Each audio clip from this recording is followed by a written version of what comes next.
जैसे ही मैंने जूस पीने के लिए अपना ग्लास उठाया कि तभी मेरे फ़ोन की घंटी बजी।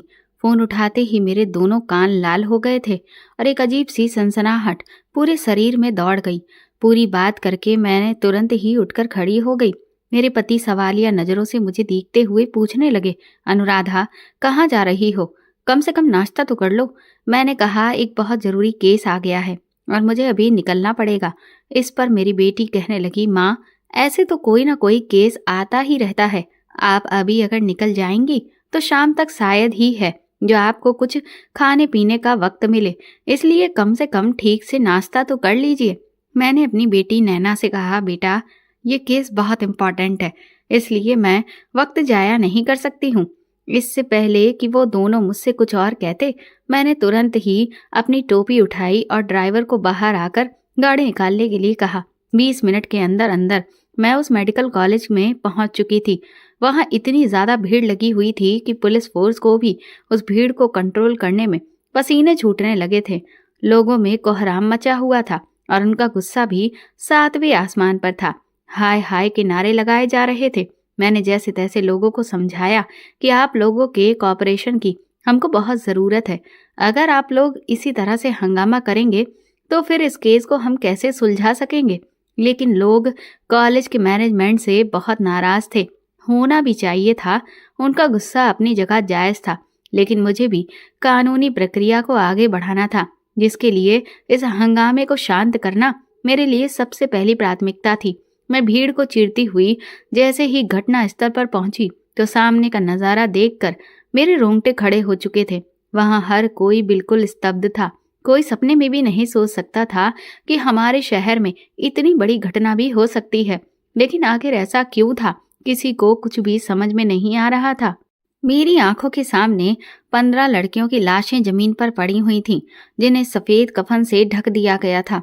उनके माँ बाप फूट फूट कर रो रहे थे। कुछ तो बेचारे रो रो कर बेहाल हो चुके थे। उनकी माएं बार बार बेहोश हो कर गिर रही थीं।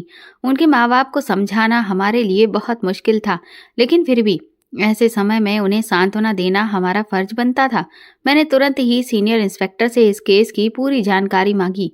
सीनियर इंस्पेक्टर रावत ने मुझे बताया कि उन्हें सुबह सुबह स्कूल के प्रिंसिपल ने कॉल करके इस घटना की जानकारी दी कि एक साथ 15 लड़कियों ने जहर खा लिया है। मैंने पूछा कि आखिर इस सब के पीछे की वजह क्या है? क्या आप में से किसी को भी ये पता चला? इस पर इंस्पेक्टर ने कहा कि हम पूछताछ कर रहे हैं, लेकिन अभी तक ऐसी कोई खास बात नजर नहीं आ रही है जिससे ये पता चल सके कि आखिर इतनी बड़ी घटना हुई क्यों है और ऐसा इन लड़कियों के साथ क्या हुआ कि एक साथ उन्होंने इतना घातक कदम उठा लिया। मैंने भी स्कूल के मैनेजमेंट, प्रिंसिपल, सबसे पूछताछ की तो सबने यही बताया कि ये लड़कियां मेडिकल स्टूडेंट हैं और सभी के सभी लास्ट सेमेस्टर में थी। इसके बाद तो इनकी इंटर्नशिप कंप्लीट होने के बाद इन सबको जॉब मिल जाती। इसके लिए ये लोग इतने टाइम से तैयारी कर रही थी। मैंने उन लड़कियों के बैकग्राउंड और उनके एकेडमिक्स के बारे में सारी इन्फॉर्मेशन निकालने की कोशिश की, जिसमें पता चला कि कुछ लड़कियां काफ़ी होशियार थी तो कुछ पढ़ने में एवरेज थी। किसी के भी फैमिली बैकग्राउंड में मुझे ऐसा कुछ देखने को नहीं मिला कि वो इकोनॉमिकली वीक हो। सभी अच्छे खासे पैसे वाले घरों से आ रही थी।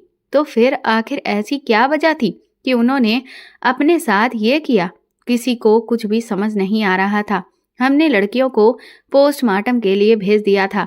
इधर जैसे जैसे पूछताछ आगे बढ़ रही थी, वैसे वैसे उनके साथ पढ़ने वाली लड़कियों के मुंह से एक नाम दबी जुबान में बार बार लिया जा रहा था। वो नाम था डॉक्टर कृष्णमूर्ति का। बाकी के मेडिकल स्टूडेंट्स खुलकर तो कोई बात नहीं बता रही थी, क्योंकि उनके चेहरों से देखकर ये साफ पता चल रहा था कि उन्हें किसी न किसी बात का तो डर जरूर है। लेकिन फिर भी हम पुलिस वाले थे और ये हमारा काम था कि पूरी सच्चाई को किसी भी तरह से लोगों के सामने लाया जाए। इसलिए हमने हर तरीके से उनके मुंह से सच निकलवाने की कोशिश की। लेकिन लड़कियों का कहना यही था कि उन्हें ज़्यादा कुछ तो इस बारे में नहीं पता है, लेकिन हाँ, ये लड़कियां डॉक्टर कृष्णमूर्ति के पास काफ़ी आती जाती थीं, क्योंकि उन सभी लड़कियों का कनेक्शन डॉक्टर कृष्णमूर्ति से निकल रहा था। इसीलिए अब सब शक की सुई डॉक्टर कृष्णमूर्ति पर घूम चुकी थी। मैंने इंस्पेक्टर रावत को डॉक्टर कृष्णमूर्ति की पूरी कुंडली निकालने के लिए बोल दिया। 2 दिन के अंदर अंदर ही वो मेरे पास डॉक्टर कृष्णमूर्ति की हर एक जानकारी लेकर के आ चुका था। डॉक्टर कृष्णमूर्ति कुंवारे थे, उन्होंने शादी नहीं की थी। इसके साथ ही साथ उन्होंने मेडिकल की फील्ड में बहुत बड़ी बड़ी खोजें की हुई थी। कई सारी बीमारियों का इलाज डॉक्टर कृष्णमूर्ति ने ढूंढ लिया था, जिसके लिए उन्हें बहुत सारे प्राइजेस और सम्मान भी मिल चुके थे। क्योंकि डॉक्टर कृष्णमूर्ति ने अपनी पढ़ाई इसी कॉलेज से की थी, इसीलिए देश विदेश में भी बड़े बड़े काम करने के बाद डॉक्टर कृष्णमूर्ति को जब इसी कॉलेज में पढ़ाने का ऑफर दिया गया तो उन्होंने इसे झट से स्वीकार कर लिया, क्योंकि उन्हें शुरू से ही इस कॉलेज से बहुत लगाव था। यहाँ तक कि डॉक्टर कृष्णमूर्ति को भारत सरकार की तरफ से पद्म विभूषण देने के लिए भी नॉमिनेट किया गया था। ये सब जानने के बाद मेरा दिमाग बुरी तरह से उलझ चुका था। इतने बड़े दर्जे का इंसान, इतना पढ़ा लिखा और जिसने समाज के लिए इतनी बड़ी खोज की, समाज की सेवा की, न जाने कितने लोगों को डॉक्टर कृष्णमूर्ति ने मुफ्त में चिकित्सा देकर ठीक किया था। तो फिर ऐसे इंसान का नाम इतने बड़े कांड से आखिर कैसे जुड़ सकता था? मुझे तो कुछ भी समझ में नहीं आ रहा था। अगर डॉक्टर कृष्णमूर्ति के बैकग्राउंड को ध्यान में रखा जाए तो इस बात पर विश्वास करना बहुत मुश्किल था कि उनका इस केस से कोई भी ताल्लुक रहा हो। लेकिन क्योंकि किसी भी इंसान का बैकग्राउंड ये साबित नहीं करता कि वो कोई भी अपराध नहीं कर सकता है, क्योंकि इंसान के दिमाग का कोई भरोसा नहीं। कब कौन किस चीज के लिए क्या कर बैठे ये कोई नहीं जानता। इसीलिए हमने इन सब चीजों को एक तरफ किनारे पर रखा और डॉक्टर कृष्णमूर्ति को लेकर और भी ज्यादा कॉलेज में पूछताछ शुरू कर दी, जिससे धीरे धीरे ये पता चलने लगा कि कॉलेज की काफी सारी लड़कियां डॉक्टर कृष्णमूर्ति से काफी परेशान थी। लेकिन अभी भी कुछ तो ऐसा था जो खुलकर सामने नहीं आ रहा था। इसी बीच मुझे पता चला कि डॉक्टर कृष्णमूर्ति के एक असिस्टेंट भी हैं, डॉक्टर कुमार। मैंने सोचा कि क्यों ना वो उनके असिस्टेंट हैं, तो हो ना हो उन्हें तो डॉक्टर कृष्णमूर्ति के बारे में काफी कुछ पता होगा। इसलिए मैंने डॉक्टर कुमार से पूछताछ करना शुरू किया। डॉक्टर कुमार ने भी पहले तो कृष्णमूर्ति को लेकर बहुत तारीफ की, लेकिन जब मैंने उनसे सख्ती से पूछताछ की तो उन्होंने दबी जुबान में यही कहा कि हाँ, ये बात सच है कि कॉलेज की काफी सारी लड़कियां डॉक्टर कृष्णमूर्ति से बहुत परेशान थीं, क्योंकि वो उन्हें नंबर देने में बहुत आनाकानी करते थे, जबकि लड़कियां बहुत मेहनत करती थीं। और यहाँ से डिग्री कंप्लीट करने के बाद जब यही लड़कियां इंटर्नशिप के लिए आगे जाती हैं तो उनके एकेडमिक मार्क्स बहुत मायने रखते हैं। एक एक नंबर से हर लड़की का भविष्य बन भी सकता है और बिगड़ भी, क्योंकि हर एक नंबर उनकी नौकरी की दिशा को तय करता है। लेकिन क्योंकि डॉक्टर कृष्णमूर्ति के हाथ में ये अथॉरिटी आ चुकी थी, जिस वजह से वो लड़कियों को अपने मनमानी ढंग से चलाते थे। मैंने डॉक्टर कुमार से थोड़ा सा प्रेशर डालते हुए कहा कि अपनी मनमानी ढंग से चलाते थे से आपका क्या मतलब है? इस पर डॉक्टर कुमार ने कहा कि वो तो मुझे नहीं पता, लेकिन बस मैंने सिर्फ लड़कियों के मुंह से ही सुना था कि कृष्णमूर्ति सर उन पर अपनी मनमानी करते हैं। इससे ज्यादा मुझे कुछ भी नहीं पता है। सब कुछ बहुत उलझा हुआ लग रहा था।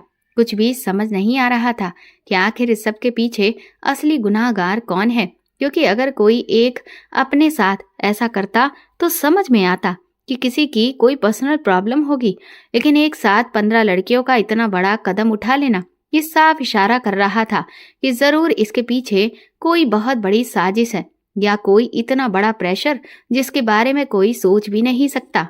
लेकिन आखिर वो क्या था, ये सवाल दिन रात मुझे परेशान करता रहता था।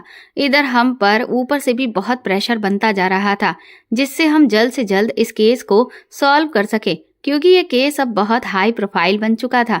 लेकिन एक तरफ हमें इस बात की भी सख्त हिदायत दी गई थी कि जब तक हमें डॉक्टर कृष्णमूर्ति के खिलाफ कोई भी पक्का सबूत ना मिले तब तक हम उन पर हाथ नहीं डाल सकते हैं, क्योंकि डॉक्टर कृष्णमूर्ति कोई छोटी मोटी हस्ती नहीं थे। वो एक बहुत बड़ी शख्सियत है। उनका नाम देश के जाने माने विशेषज्ञों में आता था, इसलिए उन पर बिना किसी ठोस सबूत के हाथ डालने का मतलब ये था कि अपने आप को खुद ही आग के हवाले कर देना। लेकिन सबसे बड़ी मुसीबत तो यही थी कि कोई भी ठोस सबूत हमारे हाथ लग ही नहीं रहा था। लेकिन हमें नहीं पता था कि आने वाले कल में जो सच्चाई हमारे सामने खुलकर आने वाली है, उसे जानते ही हम सब के पैरों तले से जमीन निकलने वाली थी। उस वक्त मैं अपने ऑफिस में ही बैठी हुई थी कि तभी इंस्पेक्टर रावत मेरे पास उन सभी लड़कियों की पोस्टमार्टम रिपोर्ट को लेकर आया। मैंने जब उनका चेहरा देखा तो वो घबराहट से लाल हो चुका था और उनके माथे पर पसीने की बहुत सारी बूंदें थीं। मैंने इंस्पेक्टर रावत से पूछा कि आखिर इस रिपोर्ट में ऐसा क्या है जो आप इतना ज्यादा परेशान हैं। रावत ने कहा कि मैडम, आप खुद ही इस रिपोर्ट को खोलकर देख लीजिए, आपको पता चल जाएगा कि मैं इतना परेशान क्यों हूँ। मैंने जैसे ही उस रिपोर्ट को खोला तो मैं तो अपनी कुर्सी से उठकर ही खड़ी हो गई, क्योंकि इस सच्चाई के बारे में तो कभी कोई सोच भी नहीं सकता था। हम तुरंत ही मेडिकल कॉलेज के लिए निकल गए। वहां पहुंचते ही जैसे ही हमने प्रिंसिपल ऑफिस में पहुंचकर डॉक्टर कृष्णमूर्ति के बारे में पूछा तो प्रिंसिपल भी बुरी तरह से घबरा गए। वो कहने लगे कि आखिर बात क्या है। मैंने फिर प्रिंसिपल को पोस्टमार्टम रिपोर्ट में आई सच्चाई के बारे में जब सब कुछ बताया तो वो भी बुरी तरह से लड़खड़ा गए। मैंने कहा कि अब हमें डॉक्टर कृष्णमूर्ति को गिरफ्तार करना पड़ेगा, क्योंकि हमें उनका टेस्ट करना है। प्रिंसिपल ने कहा कि मैडम, आप ऐसा कैसे सोच सकती हैं? डॉक्टर कृष्णमूर्ति एक बहुत ही अच्छे प्रोफेसर हैं, उन पर शक करना आपकी बहुत बड़ी भूल होगी। मैंने कहा कि ये बात आप कह रहे हैं, लेकिन आपके कॉलेज में पढ़ने वाले बच्चे इसका बिल्कुल उल्टा बोल रहे हैं, और फिर हकीकत क्या है उसका पता लगाने के लिए हमें डॉक्टर कृष्णमूर्ति को गिरफ्तार करना ही पड़ेगा, क्योंकि आप जो सच्चाई सामने आई है उसके पीछे कौन है ये पता लगाना हमारे लिए बहुत जरूरी है। प्रिंसिपल सर कहने लगे कि लेकिन मैडम, आप समझने की कोशिश कीजिए, अगर आपने डॉक्टर कृष्णमूर्ति को गिरफ्तार किया तो बहुत बड़ा हंगामा खड़ा हो जाएगा। मैंने कहा कि हंगामा तो वैसे ही खड़ा हो ही चुका है।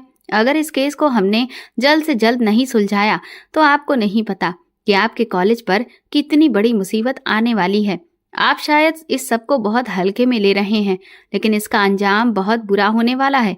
मेरी इस बात पर प्रिंसिपल बहुत परेशान हो गए। वो कहने लगे कि मैडम, मैं समझता हूँ, ये बात आपकी बिल्कुल ठीक है, लेकिन डॉक्टर कृष्णमूर्ति भी कोई छोटे मोटे इंसान नहीं है। मैंने प्रिंसिपल की बहस को वहीं पर छोड़ा और मैं तुरंत ही उनके कैबिन से बाहर निकली। तभी मुझे सामने से डॉक्टर कुमार आते हुए दिखाई दिए। उन्होंने खुद से ही आकर मुझसे पूछा, मैडम, आप यहाँ कैसे? क्या इस केस को लेकर आपको कुछ पता चला है? मैंने उनसे तुरंत ही सवाल दागा कि डॉक्टर कृष्णमूर्ति किधर मिलेंगे, क्या आपको पता है? वो मुझे अपने साथ लेकर डॉक्टर कृष्णमूर्ति के कैबिन में गए। उस वक्त डॉक्टर कृष्णमूर्ति अपने किसी गहन अध्ययन में बिजी थे। मैंने इंस्पेक्टर रावत को उन्हें गिरफ्तार करने के लिए कहा। डॉक्टर कृष्णमूर्ति हमसे पूछने लगे कि आखिर उन्हें गिरफ्तार क्यों किया जा रहा है। मैंने फिर उन्हें बताया कि पोस्टमार्टम रिपोर्ट में क्या सच्चाई खुलकर आई है। दरअसल उस रिपोर्ट में ये निकला था कि वो सभी 15 की 15 लड़कियां पेट से थीं। कोई 2 महीने के गर्भ से थी, तो कोई 3, तो कोई 4, और हो ना हो उन सब के मरने की वजह इसीलिए एक थी, क्योंकि वो सब की सब पेट से थी। लेकिन अब ये पता लगाना था कि उनके साथ ऐसा करने वाला आखिर कौन था। डॉक्टर कृष्णमूर्ति कहने लगे, तो क्या मैडम आपको मुझ पर शक है? मैंने कहा कि आप यही समझिए। डॉक्टर कृष्णमूर्ति ने कहा कि आप ऐसा मेरे बारे में सोच भी कैसे सकती हैं? वो सब मेरी बेटियों की जैसी थी, और अपनी बेटियों के साथ भला कुछ ऐसा मैं कैसे कर सकता हूँ? मुझे भी उन सब के जाने का बहुत दुख है, और मैं भी चाहता हूँ कि इस सब के पीछे जो भी गुनाहगार है वो पकड़ा जाए, लेकिन मुझ पर शक करके आप बहुत बड़ी गलती कर रही हैं। मैंने कहा कि अगर आप सच में उन लड़कियों को इंसाफ दिलाना चाहते हैं तो फिर इस पूरी जांच पड़ताल में हमारा सहयोग करें। मेरी इस बात पर डॉक्टर कृष्णमूर्ति बिल्कुल शांत हो गए, और फिर वो चुपचाप ही चलकर हमारे साथ हमारी गाड़ी में बैठ गए। डॉक्टर कृष्णमूर्ति को हम उस अस्पताल में जांच के लिए लेकर गए जहां पर अक्सर हमारे यहाँ आने वाले मुजरिमों की मेडिकल जांच कराई जाती थी। डॉक्टर कृष्णमूर्ति ने मेडिकल जांच में किसी भी तरह की कोई भी परेशानी नहीं दिखाई, बल्कि उन्होंने सारी जांचों को चुपचाप अच्छे से कराया, जिसे देखकर मुझे ये लगने लगा कि शायद मैं उनके बारे में गलत सोच रही हूँ। शायद गुनाहगार कोई और ही है। आखिर मैं इतने सालों से इतने सारे मुजरिमों को पकड़ चुकी थी, और अब मुझे इंसान के चेहरे के हाव भाव को देखकर बहुत जल्द ये समझ आ जाता था कि ये इंसान मुजरिम है या नहीं। और डॉक्टर कृष्णमूर्ति के चेहरे पर तो बिल्कुल शांति छाई थी। वो किसी भी तरह से परेशान नहीं दिख रहे थे, बल्कि मुझे वो संतोष दिख रहा था जो एक बेगुनाह के दिल में होता है, जो उस इंसान के मन में होता है जिसे भरोसा हो कि ऊपर वाला सच्चाई सबके सामने खुद ब खुद ले आएगा। मेडिकल जांच के बाद हमने डॉक्टर कृष्णमूर्ति को 24 घंटे के लिए अपनी निगरानी में उनके घर पर ही भेज दिया। जब तक उनका गुनाह साबित नहीं हो जाता या कोई ठोस सबूत हाथ नहीं लगता, तब तक हम लोग डॉक्टर कृष्णमूर्ति को जेल में नहीं रख सकते थे। लेकिन हाँ, हम उन्हें यूं खुला भी नहीं छोड़ सकते थे। इसीलिए हमने उन्हें उनके ही घर पर भिजवा दिया और वहां पर पुलिस वालों को भी उनकी निगरानी के लिए तैनात कर दिया। अगले दिन शाम को जो रिपोर्ट सामने आई, उसे देखकर मेरे तो रोंगटे ही खड़े हो गए थे, क्योंकि पहली बार जीवन में ऐसा हुआ था कि मैं किसी गुनहगार को पहचान नहीं पाई थी।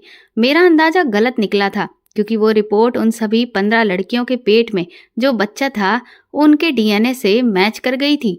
ये सच्चाई जैसे ही सबके सामने आई और ठोस सबूत हमारे हाथ लगा, हमने तुरंत ही जाकर डॉक्टर कृष्णमूर्ति को गिरफ्तार कर लिया और उन्हें जेल में डाल दिया। उस मेडिकल कॉलेज में तो हड़कंप मच चुका था। अब तो हर कोई तरह तरह की बातें कर रहा था और जो लड़कियां पहले दबी जुबान में डॉक्टर कृष्णमूर्ति के बारे में तरह तरह की बातें कर रही थीं, वो थोड़ा खुलकर सामने आने लगी थी और कहने लगी कि डॉक्टर कृष्णमूर्ति बिल्कुल भी अच्छे इंसान नहीं थे।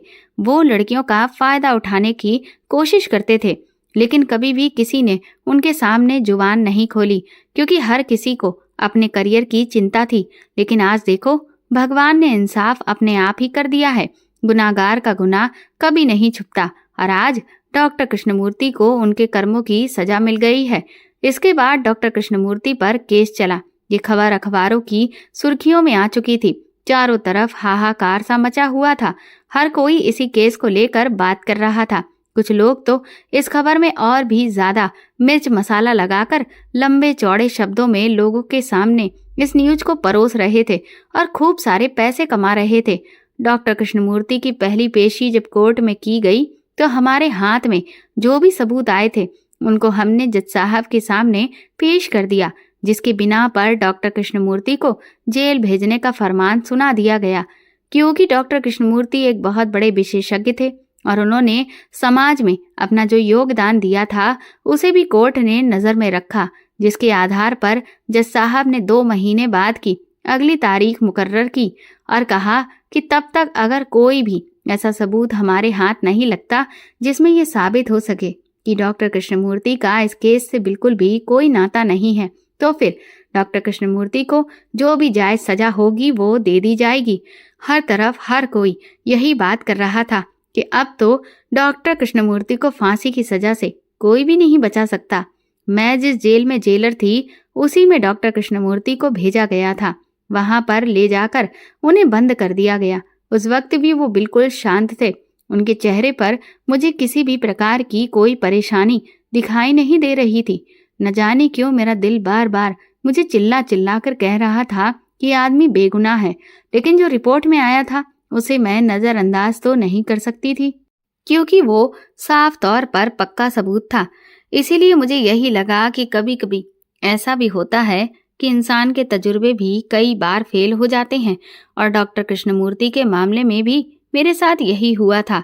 मैं उन्हें गुनहगार शायद इसीलिए एक्सेप्ट नहीं कर पा रही थी, क्योंकि उन्होंने अब तक जो भी काम किए थे वो भी कहीं ना कहीं मेरे दिल के और दिमाग पर छाए हुए थे, जिस वजह से मेरा दिल ये मानने को तैयार ही नहीं था कि एक आदमी इतना बड़ा गुनाह भी कर सकता है।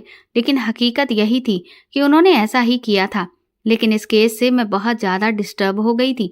मुझे समझ नहीं आ रहा था कि एक ऐसा इंसान जो इतना बड़ा विशेषज्ञ था, जिसे समाज में इतना मान सम्मान मिला, जिसे सरकार की तरफ से इतना बड़ा अवार्ड दिया जाने वाला था, जिसकी जिंदगी में शोहरत और दौलत की कोई कमी नहीं थी, तो फिर उसने इतना घिनौना काम आखिर कैसे कर लिया?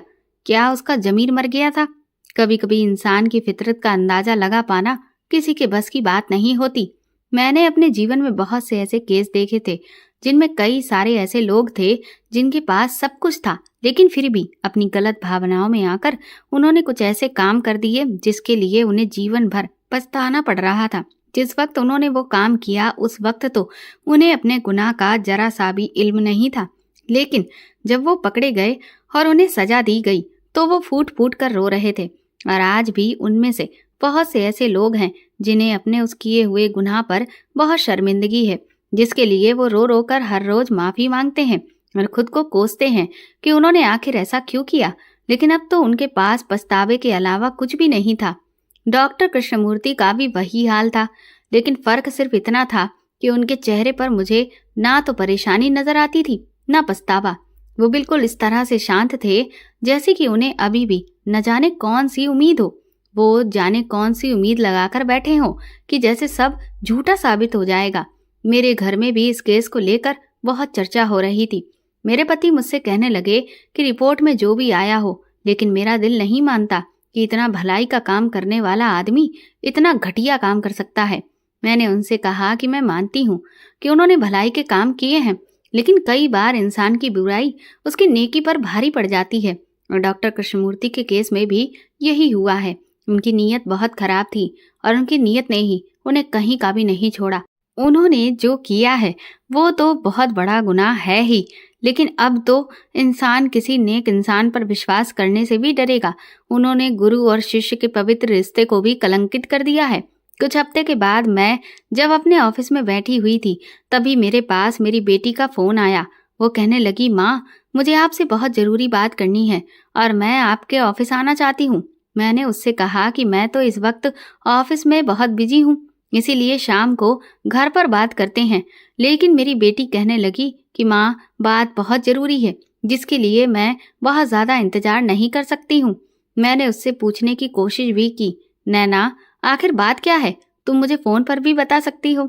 लेकिन नैना कहने लगी कि माँ, मैं आपको सामने से मिलकर बताना चाहती हूँ।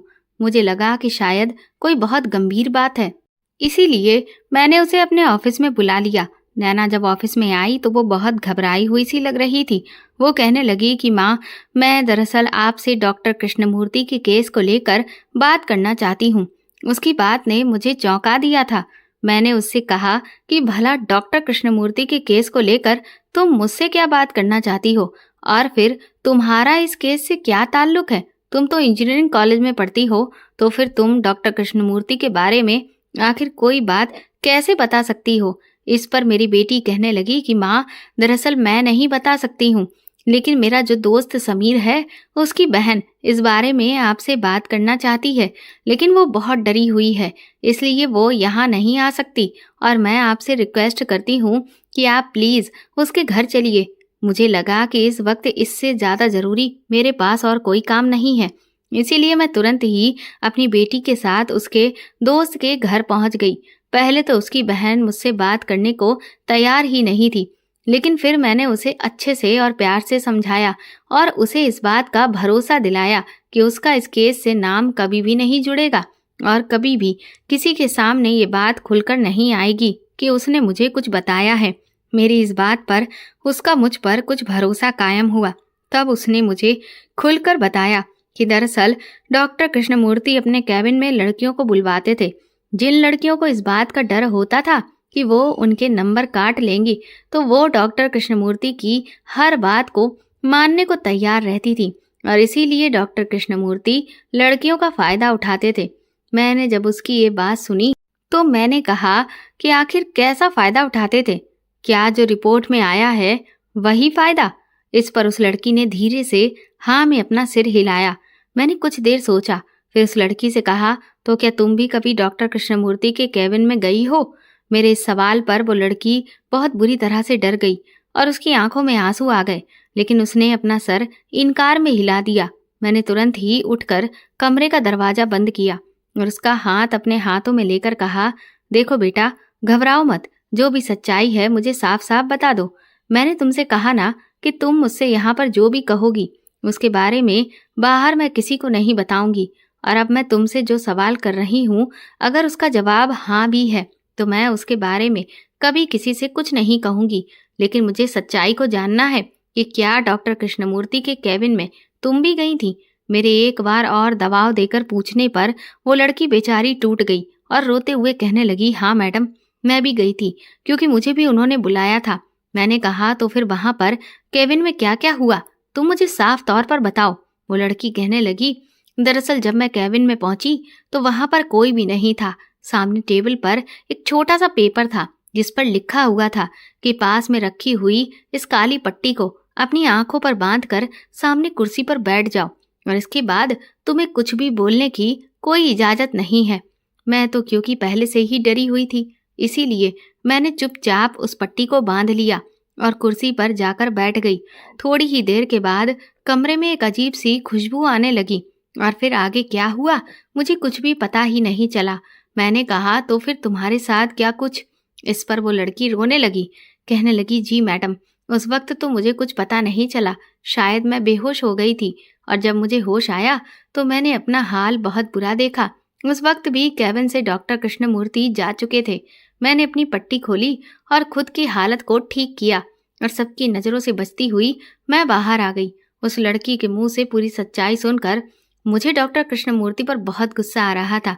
इतना नीच इंसान मैंने अपने जीवन में कभी भी नहीं देखा था। मैंने उस लड़की को पानी पिलाया और उसे अपने सीने से लगाकर सांत्वना दी और उससे कहा कि तुम घबराओ मत, मैं उस डॉक्टर को छोड़ने वाली नहीं हूँ। उसे फांसी के फंदे तक मैं हर हाल में पहुंचाकर ही रहूंगी और तुम बिल्कुल भी फिक्र मत करना। ये बात सिर्फ और सिर्फ तुम्हारे और मेरे बीच में ही रहेगी। मैं भी एक बेटी की माँ हूँ और बहुत अच्छे से समझती हूँ कि एक बेटी की इज्जत पूरे परिवार के लिए और खुद बेटी के लिए कितनी महत्वपूर्ण होती है। वहां से निकलकर मैं सीधा जेल पहुंची। मुझे डॉक्टर कृष्णमूर्ति पर बहुत गुस्सा आ रहा था और मैं उस पर अपना गुस्सा निकालने के लिए उसकी बैरक की तरफ जा रही थी। इधर रात काफी हो चुकी थी, लगभग काफी सारे कैदी सो चुके थे। मैं जैसे ही गुस्से में तमतमाई हुई डॉक्टर कृष्णमूर्ति के बैरक के सामने पहुंची तो सामने का नजारा देखकर मेरे तो होश ही उड़ चुके थे। कृष्णमूर्ति उस वक्त घुटनों के बल जमीन पर बैठा हुआ था और उसके दोनों हाथ जुड़े हुए थे। सामने ऊपर रोशनदान से चांद की रोशनी छनकर जाली से बैरक के अंदर आ रही थी और डॉक्टर कृष्णमूर्ति के आंखों से लगातार आंसू बह रहे थे और वो ऊपर देखते हुए कह रहे थे, मैं जानता हूँ भगवान कि तुम कभी भी किसी के साथ नाइंसाफी नहीं कर सकते हो और मेरे साथ भी तुम ये नहीं होने दोगे। मुझे डर इस बात का नहीं है कि मुझे फांसी हो जाएगी, बल्कि डर इस बात का है कि ये जो बदनामी मेरी हो रही है वो मेरे लिए किसी भी मौत से ज़्यादा बदतर है। मैंने पूरी जिंदगी सिर्फ नेकी की राह पर चलते हुए ही बिताई है। हमेशा मैंने लोगों का भला किया। अपनी पूरी जिंदगी मैंने सुकून से जी, क्योंकि मैंने कभी भी अपने ज़मीर के खिलाफ जाकर कोई काम नहीं किया और अब मैं एक सुकून की मौत मरना चाहता हूँ। लेकिन ये जो घटिया कलंक मेरे माथे पर लग चुका है, अगर उसे मिटाए बिना मैं इस दुनिया से गया तो मेरी आत्मा को कभी भी सुकून नहीं मिलेगा। जिन बच्चियों को मैंने हमेशा अपनी बेटियों की तरह माना, उन्हीं बेटियों के साथ इतना घिनौना काम करने का इल्जाम मुझ पर लगाया गया। इसके बारे में सोचकर ही मेरी आत्मा फट चुकी है। न जाने ये सब क्या हुआ और कैसे हो गया, लेकिन मेरी तुझसे यही प्रार्थना है कि मेरा तुझ पर अब तक जो विश्वास है वो कायम रखना और ना सिर्फ मेरे माथे पर लगा हुआ ये कलंक मिटा देना, बल्कि उन बेटियों को भी इंसाफ दिलाना, क्योंकि मैं भी चाहता हूँ कि मेरी बच्चियों के साथ ऐसा कृत्य करने वाले हैवान को उसके गुनाहों की सजा मिले। सबको लगता है कि असली गुनाहगार मैं हूँ, जबकि मुझे डर इस बात का है कि वो राक्षस तो अभी भी बाहर खुलेआम घूम रहा है और ना जाने वो आगे और भी न जाने कितनी बेटियों को नुकसान पहुंचा सकता है। ये कहते हुए डॉक्टर कृष्णमूर्ति फूट फूट कर रोने लगे और उन्होंने अपने हाथों में अपने चेहरे को छुपा लिया। मैं जो उस वक्त अपने सीने में ज्वालामुखी का गुबार लेकर उस बैरक के पास पहुंची थी, कृष्णमूर्ति की बातों को सुनकर वो बिल्कुल ठंडा पड़ चुका था। मैं चुपचाप वहां से वापस लौट आई। अब तो मेरा दिमाग चकराने लगा था। मुझे समझ में नहीं आ रहा था कि ये सब हो क्या रहा है। क्या वो डॉक्टर नाटक कर रहा था? लेकिन आखिर वो नाटक क्यों कर रहा था? वहां तो कोई भी उसे देखने वाला नहीं था। ना तो ऐसा है कि उसके आसपास कहीं कैमरे लगे हैं जो कोई उसे ये सब ड्रामा करते हुए देखे, या फिर वो सच में बेगुनाह है। मेरे दिल और दिमाग में एक जंग सी छिड़ गई थी। दिल कह रहा था कि ये डॉक्टर बेगुनाह है, लेकिन दिमाग कह रहा था कि जो सबूत सामने है उन्हें दुनिया की कोई भी ताकत झुटला नहीं सकती है और उसके हिसाब से गुनाहगार तो डॉक्टर कृष्णमूर्ति ही है। पूरी रात मेरे दिमाग में उधेड़ बुन चलती रही। कुछ समझ नहीं आ रहा था कि आखिर मैं क्या करूं। ऊपर वाले से मैं प्रार्थना कर रही थी कि वो ही कोई रास्ता दिखाए, क्योंकि मैं नहीं चाहती थी कि किसी भी बेगुनाह को सजा मिले। अगली सुबह जब मैं नाश्ते की टेबल पर आई और मैंने अखबार की सुर्खियों को पढ़ा तो उन्हें पढ़ते ही मेरे दिमाग में एक अलग ही ख्याल आया। वो खबर सबके लिए नॉर्मल थी, लेकिन मेरे लिए नहीं, क्योंकि अब मेरे दिमाग ने एक दूसरी दिशा में काम करना शुरू कर दिया था। लेकिन क्योंकि अभी तक ये सिर्फ एक शक था, इसलिए मुझे इस बात की तह तक जाना था। ये पता करना था कि क्या वाकई में मैं जो सोच रही हूँ वही सच है या फिर ये सिर्फ एक नॉर्मल सी बात है। इसी वजह से शाम होते ही मैंने एक खूबसूरत सा फूलों का गुलदस्ता खरीदा और निकल गई उस तरफ जहां पहुंचकर मुझे अपने शक को सच या झूठ में साबित करना था। लेकिन मैं जिस जगह सच का पता लगाने जा रही थी, मुझे नहीं पता था कि वहां पर मेरे शक को और भी ज्यादा मजबूती मिल जाएगी। शायद ऊपर वाला भी अब मुझे खुद ब खुद रास्ता दिखा रहा था। वहां पर मैंने जो कुछ भी देखा उसे देखकर मैंने अब फैसला कर लिया कि मैं अब इस मामले की एक एक परत को दोबारा से खोलूंगी। लेकिन सच का पता लगाने के लिए मुझे किसी के सहारे की जरूरत थी, जो कि उस मेडिकल कॉलेज से ही जुड़ा हुआ हो। और इसीलिए मैं एक बार फिर से अपनी बेटी के दोस्त की बहन के पास मदद के लिए पहुंची। पहले तो वो मेरी मदद करने से बहुत डर रही थी, लेकिन मैंने जब उसे भरोसा दिलाया कि मैं उसके साथ हूँ और उसके करियर पर कोई भी बात नहीं आएगी, तब उसने मेरी मदद करने के लिए हाँ कर दी। और फिर मैंने उसे जिस काम के लिए भेजा था वो उसमें कामयाब भी हो गई। मैंने एक बार फिर से उस लड़की से एक एक बात के बारे में पूछा कि किस तरह से डॉक्टर कृष्णमूर्ति उसको अपने कैबिन में बुलाते थे, और जब उसने मुझे विस्तार से एक एक पॉइंट दोबारा से बताया तो मुझे कुछ कुछ बातें समझ आने लगी थी। 3 दिन के बाद डॉक्टर कृष्णमूर्ति के केस की आखिरी सुनवाई थी और उसमें उन्हें फांसी की सजा मिलना लगभग पूरी तरह से तय हो चुका था। लेकिन उससे पहले ही मुझे सारे सबूतों को फिर से जुटाना था। जिस दिन सुनवाई थी उस दिन मुझे बहुत बेचैनी हो रही थी, क्योंकि जिस सबूत का मैं इंतजार कर रही थी वो अभी तक मेरे हाथ में नहीं आया था। कुछ ही घंटे के बाद हम सब लोग कोर्ट रूम में पहुंच चुके थे। वहां पर बहुत भीड़ थी। हर कोई इस केस के फैसले को सुनना चाहता था। चर्चाओं का बाजार बहुत तेजी से गर्म था, लेकिन मुझे बहुत बेचैनी हो रही थी। मुझे लग रहा था कि कहीं अगर सही समय पर मेरे हाथ में वो ठोस सबूत नहीं आया तो आज एक बेगुनाह को सजा हो जाएगी। इधर जैसे ही केस की सुनवाई पूरी हुई और जज साहब ने अपना फैसला सुनाने के लिए प्रक्रिया को आगे बढ़ाया, मेरी नज़र बेचैनी से कोर्ट रूम के दरवाजे पर जाकर ठिठक गई। न जाने इंस्पेक्टर रावत कहाँ थे। मैं उनका बहुत बेसब्री से इंतजार कर रही थी, लेकिन वो अभी तक आए ही नहीं थे। इसलिए मैंने गुस्ताखी करते हुए जज साहब को फैसला सुनाने से रोक दिया, जिससे वो थोड़ा नाराज हुए।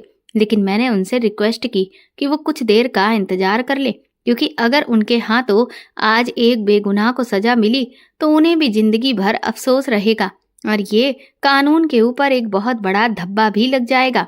मेरी बात को जज साहब ने समझा और उन्होंने मुझे सिर्फ 5 मिनट का समय दिया। ये 5 मिनट मेरे लिए किसी लंबी सदी से भी ज्यादा गुजरे थे। ऐसा लग रहा था कि ये समय जैसे मेरी ही जिंदगी और मौत का सवाल बन गया हो। जैसे ही इधर 5 मिनट खत्म हुए, वैसे ही उधर जज साहब ने अपनी कलम को उठा लिया। लेकिन तभी ऐन मौके पर इंस्पेक्टर रावत हाँफते हुए कोर्ट रूम में पहुंचे और उन्होंने भागकर तुरंत ही मेरे हाथ में वो रिपोर्ट पकड़ाई। मैंने भी उस रिपोर्ट को जज साहब के सामने पेश कर दिया। जैसे ही जज ने उस रिपोर्ट को पढ़ा, उनके माथे पर बल पड़ गए और उनकी आंखें हैरत से बड़ी बड़ी हो गईं। एक नज़र उन्होंने मुझसे मिलाई और तुरंत ही जज साहब ने कोर्ट रूम में खड़े हुए पुलिस ऑफिसर्स को डॉक्टर कुमार को गिरफ्तार करने के लिए बोल दिया। डॉक्टर कुमार को कुछ भी समझ नहीं आ रहा था। वो बुरी तरह से चिल्लाने लगा, छटपटाने लगा, बोला कि ये सब क्या हो रहा है। मुझे इस केस में झूठा फंसाने की कोशिश की जा रही है। आखिर मुझे गिरफ्तार क्यों किया जा रहा है? जज ने चिल्लाकर उससे कहा कि शोर मचाने की आपको जरूरत नहीं है, क्योंकि आपके खिलाफ ठोस सबूत हमारे हाथ लग चुका है। अभी भी उस आदमी को कुछ समझ नहीं आ रहा था और कोर्ट रूम में मौजूद हर शख्स, डॉक्टर कृष्णमूर्ति भी इस वक्त बहुत हैरान थे। जैसे ही डॉक्टर कुमार को कटघरे में खड़ा किया गया, डॉक्टर कृष्णमूर्ति के वकील ने उनके सामने वो सबूत रखा जिससे ये साबित हो गया था कि उन लड़कियों के साथ जो इतना घिनौना काम किया गया है वो डॉक्टर कृष्णमूर्ति ने नहीं बल्कि डॉक्टर कुमार ने किया था। लेकिन डॉक्टर कुमार अपने गुनाह को कबूल करने के लिए तैयार ही नहीं था। तभी मैंने कृष्णमूर्ति के वकील को अगला गवाह पेश करने के लिए बोला और फिर जब सामने वाले कटघरे में उस डॉक्टर को खड़ा किया गया जिसने पहले वाली पोस्टमार्टम रिपोर्ट उन लड़कियों की निकाली थी जिसमें डीएनए की जांच में ये साफ लिखा था कि उनके साथ इस तरह का काम करने वाला डॉक्टर कृष्णमूर्ति है, उसे देखते ही डॉक्टर कुमार के पसीने छूटने लगे। दरअसल उस दिन जब मैं डॉक्टर कुमार के घर गुलदस्ता लेकर पहुंची थी तो मैंने इस डॉक्टर को डॉक्टर कुमार के घर से निकलते हुए देख लिया था। डॉक्टर कुमार बहुत ही गर्मजोशी से इससे मिल रहे थे, जिसे देखकर मुझे शक होने लगा कि भला इस डॉक्टर का डॉक्टर कुमार के घर आना क्यों हुआ। इसलिए मैंने अपनी बेटी के दोस्त की बहन की मदद ली और उसने मुझे डॉक्टर कुमार का एक बाल लाकर दिया जिसे मैंने दूसरे डॉक्टर के पास डीएनए की जांच के लिए भेज दिया था और आज उसी की वजह से जो सच्ची रिपोर्ट थी वो सबके सामने आ चुकी थी। उस डॉक्टर ने पोपट की तरह सारा सच उगलकर सबके सामने रख दिया। उसने बताया कि जो भी बड़े केस होते थे उनकी जांच की रिपोर्ट तैयार करने और पोस्टमार्टम करने का काम मुझे ही सौंपा जाता था। ये बात डॉक्टर कुमार को पता थी और उन्होंने मुझे बहुत बड़ी रकम पेश की और कहा कि मुझे इस डीएनए रिपोर्ट में ये लिखना है कि उन लड़कियों के बच्चों का डीएनए डॉक्टर कृष्णमूर्ति से मैच करता है। मैंने पैसों के लालच में आकर ठीक वैसा ही किया जैसा कि डॉक्टर कुमार ने कहा था। पूरी सच्चाई सुनते ही सबके होश उड़ चुके थे। अब सबकी निगाहें डॉक्टर कुमार पर थीं। पहले तो वो हकलाने लगा, लेकिन फिर मैंने जैसे ही उसके सामने वो अखबार पेश किया जिसकी बड़ी बड़ी हेडलाइंस में ये लिखा हुआ था कि पद्म विभूषण के लिए अगला नाम डॉक्टर कुमार का रिकमेंड हो गया है, तब डॉक्टर कुमार को समझ आ गया कि मुझे उसकी पूरी साजिश पता चल चुकी है। मैंने डॉक्टर कुमार से कहा कि अब आप सच बताते हैं या नहीं। डॉक्टर कुमार पूरी तरह से खिसिया चुका था क्योंकि उसके सारे मंसूबों पर पानी फिर गया था और इसीलिए उसने अब तक जो अच्छाई का चोला ओढ़ रखा था उसे निकाल कर फेंक दिया और अपने असली हैवान वाले रूप में आ गया। वो चिल्ला चिल्ला कर कहने लगा कि हाँ, मैंने ही ये सब कुछ किया है क्योंकि मैं पिछले 5 साल से इस मेडिकल कॉलेज में जी तोड़ मेहनत कर रहा था। मैंने दिन रात एक कर दिया था ताकि मेरा भी नाम चिकित्सा के क्षेत्र में सबसे ऊंचाइयों पर हो। लेकिन ये डॉक्टर कृष्णमूर्ति, मैं कोई भी काम करता पर इसकी वजह से मेरा कोई भी नाम नहीं लेता था। हर जगह सिर्फ इसे ही सम्मान मिलता था और मैं सिर्फ इसका असिस्टेंट बनकर ही रह गया था। मुझसे ये सब बर्दाश्त नहीं हो रहा था। ये सब तो था ही, लेकिन फिर जब भारत सरकार से पद्म विभूषण जैसा बड़ा सम्मान मिलने की बात आई तो कॉलेज के सभी लोगों ने इसी का नाम सरकार के पास भेजा। उन्हें मेरा ख्याल तक नहीं आया। इससे मैं बहुत बुरी तरह से चिढ़ गया था। अब मैंने सोच लिया था कि मुझे कुछ भी करके इस डॉक्टर कृष्णमूर्ति को अपने रास्ते से हटाना है, क्योंकि अगर एक बार ये मेरे सामने से हट गया तब सबकी नजरों में सिर्फ मैं दिखाई दूंगा। लेकिन मैं एक ऐसा रास्ता अपनाना चाहता था जिससे ये मेरे रास्ते से भी हट जाए और उसने जितना भी अब तक नाम कमाया है वो सारा मिट्टी में भी मिल जाए। मैं चाहता था कि लोग इस पर थूकें, इसे गालियां दें, इसकी इतनी बदनामी हो कि ये शर्म से डूब के मरने के बारे में सोचे। इसीलिए मैंने फिर इसके खिलाफ चाल चली। लास्ट ईयर में जो भी बच्चे पढ़ रहे थे मैंने उनके कान भरने शुरू किए कि डॉक्टर कृष्णमूर्ति उनके नंबरों को काट रहे हैं, क्योंकि डॉक्टर कृष्णमूर्ति के पास इतना समय नहीं होता था कि वो हर बच्चे से पर्सनली बात कर सके। इसीलिए उनके असिस्टेंट के तौर पर मैं ही बाकी के स्टूडेंट से जुड़ा हुआ था और उन्हें जो भी प्रॉब्लम्स होती थी वो मेरे द्वारा ही डॉक्टर कृष्णमूर्ति तक पहुंचाते थे। और जब उन लड़कियों ने मुझसे ये कहना शुरू किया कि मैं डॉक्टर कृष्णमूर्ति से इस बारे में बात करूं कि वो उनके नंबर छोटी छोटी चीजों में ना काटें बल्कि उन्हें थोड़ा सा सपोर्ट करें ताकि आगे वो जिस भी अस्पताल में नौकरी पाना चाहती हैं उन्हें वहां आराम से जॉब मिल जाए, मैंने इस बात का फायदा उठाया और एक एक लड़की को अलग से इस बात के लिए राजी किया कि अगर वो डॉक्टर कृष्णमूर्ति की ये शर्त मान जाए कि उनके साथ बस कुछ वक्त बिता ले तो डॉक्टर कृष्णमूर्ति उन्हें इतने अच्छे नंबर दे देंगे कि उनका करियर 7वें आसमान पर पहुंच जाएगा। वो लड़कियां बेचारी बहुत डरी हुई थीं और वो इस बारे में किसी से बात भी नहीं कर सकती थी। इसीलिए उनकी हिम्मत को तोड़ने में मुझे बहुत ज़्यादा वक्त नहीं लगा और वो मेरी इस शर्त को मान गई।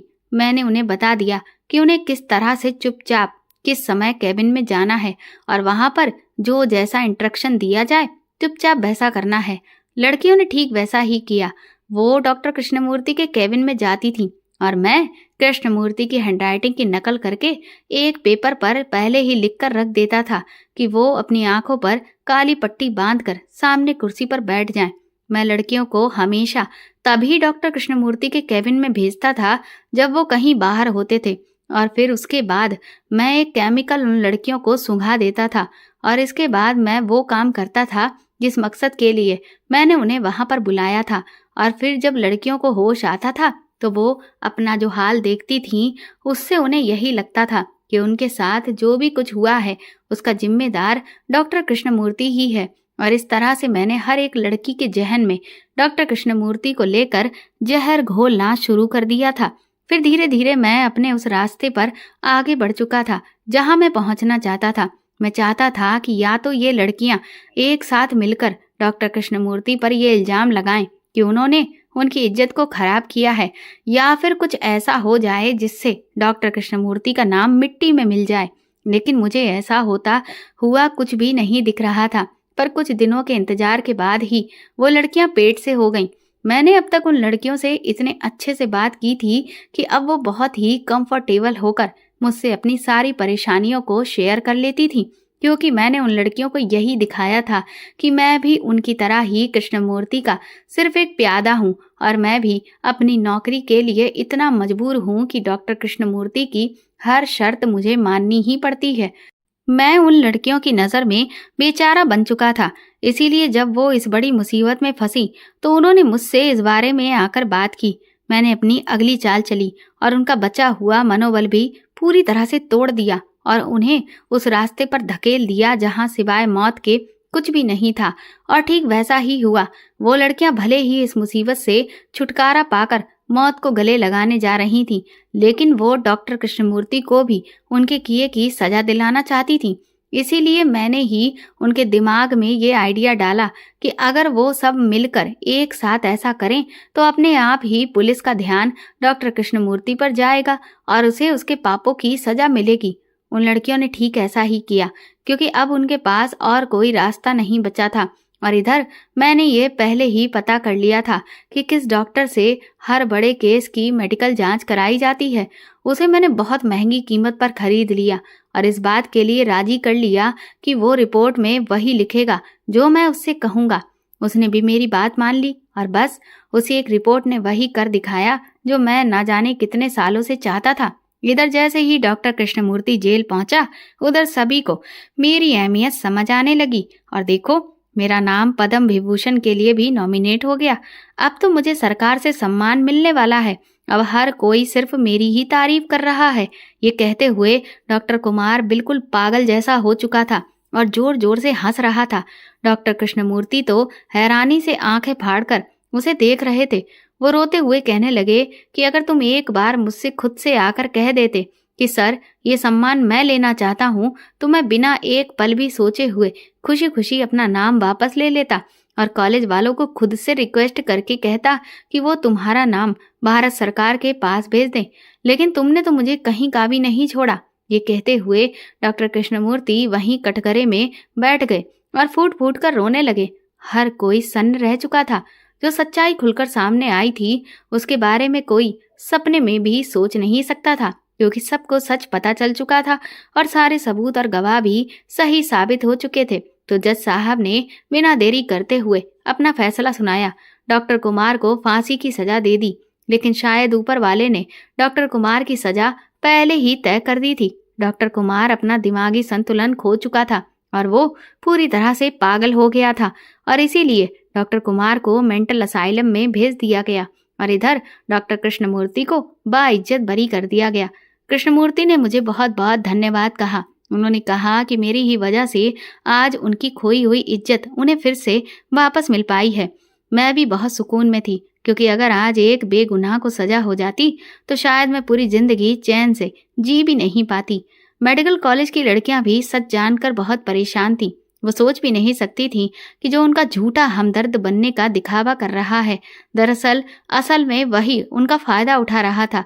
इस केस के बाद कॉलेज की लड़कियों को एक मीटिंग के लिए बुलाया गया और उन्हें अच्छे से समझाया गया कि अगर आपके करियर से रिलेटेड कोई भी ऐसी बात है जो आपको परेशान कर रही है, तो आपको कभी भी घबराना नहीं है। आपको उसके बारे में अपने घर वालों या फिर अपने किसी भी टीचर से बात ज़रूर करनी है। अगर आप में से किसी एक ने भी पहले ही इस बारे में खुलकर बात की होती, तो डॉक्टर कुमार ने जिस तरह से सबकी इस कमजोरी का फ़ायदा उठाया था, ऐसा कभी भी नहीं हो पाता। कुछ महीनों के बाद डॉक्टर कृष्णमूर्ति को पद्म विभूषण सम्मान दिया गया और अखबार के फ्रंट पेज पर उनकी बड़ी सी तस्वीर छापी गई थी। साथ ही भारत सरकार की तरफ से मुझे भी सम्मान दिया गया, क्योंकि मैंने इस केस को सॉल्व करने में अपना अतुलनीय योगदान दिया था और इंस्पेक्टर रावत को भी प्रमोशन मिल चुका था। तो दोस्तों, आपको मेरे द्वारा लिखी हुई ये कहानी कैसी लगी, हमें कमेंट करके ज़रूर बताएं और प्लीज़ इस कहानी को ज़्यादा से ज़्यादा शेयर और लाइक करके मेरे चैनल को सपोर्ट करें। साथ ही आप बेल आइकन ज़रूर दबा दें ताकि आगे आने वाली अपडेट सबसे पहले आपको मिले। Thank you.